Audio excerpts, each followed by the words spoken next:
جدا شدن عجیب و غیر قابل باور فرزانه ناز از شوهر ایندیش. چند مدت می شود فرزانه ناز ازدواج کرد، اما دلیل این که فرزانه ناز از شوهر ایندیش دوباره جدا شده است تا کنون جزئیات در دست نیست.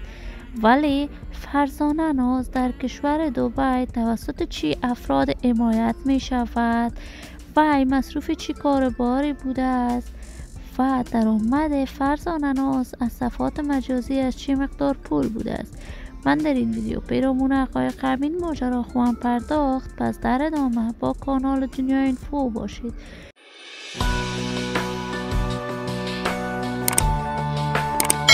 سلام و سلامتی نثار تک تک شما دوزاران نهایت ترجمند کانال دنیای اینفو. شما را خوش آمدید میگم به یکی دیگر از ویدیوهای جذاب و دیدنی این کانال. اگر دوست کانال دنیای اینفو باشید، پس برای حمایت بیشتر از این کانال علامت سابسکرایب را فشار دهید تا بیننده ویدیوهای جذاب و دیدنی کانال دنیای اینفو باشید.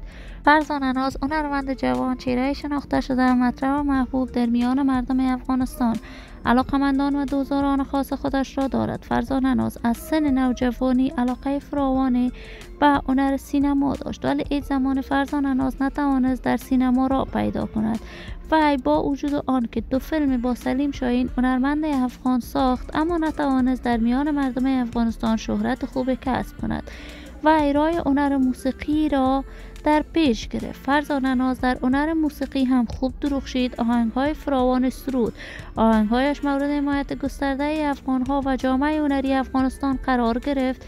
دوزاران و طرفداران فرزانه ناز آهنگ‌هایش را حمایت خوبی کردند و هر آهنگش بازدید میلیونی را در صفحات مجازی افغانستان از آن خود کرد.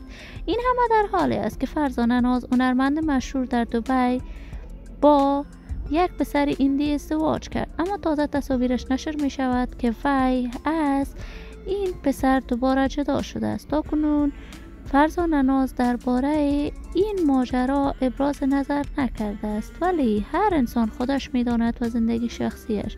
من آرزوی موفقیت و کامیابی برای تک تک شما دوستداران و علاقمندان نهایت ارجمند کانال دنیای اینفو از بارگاه عزت الله ازال تمنا دارم. دوستداران و همراهان نهایت ارجمند کانال دنیای اینفو، شما هم نظریاتتان را در بخش کامنت با من شریک بسازید. این ویدیو را با علاقمندان و دوستان فرزانه ناز به اشتراک بگذارید. اگر دوست کانال دنیای اینفو باشید، پس برای حمایت از این کانال علامت سابسکرایب را فشار دهید. تا درود دیگر، بدرود.